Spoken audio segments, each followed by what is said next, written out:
katika Mukunji.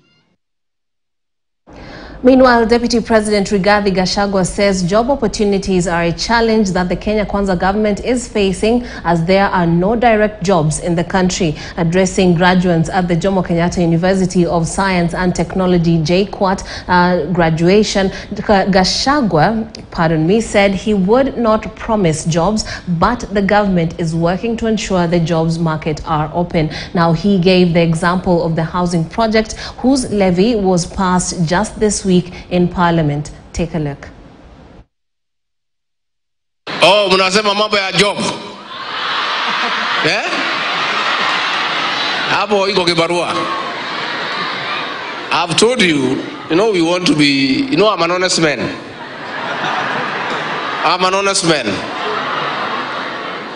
I don't want to sit here and lie to you that we have jobs for you. These jobs we are going to create together with you. This is a University of Science and Technology. Our members of the National Assembly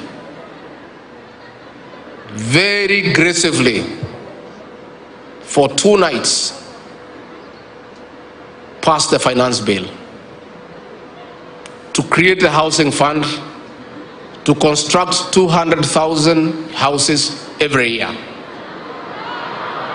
Among those 200,000 houses, from this university, there will be architects, there will be quantity surveyors, there will be building engineers, there will be clerk of works, there will be electricians, there will be plumbers, and you will have an opportunity to earn a living. And that is the truth. Na kibarua iko. All right, moving on, information, communication and digital economy.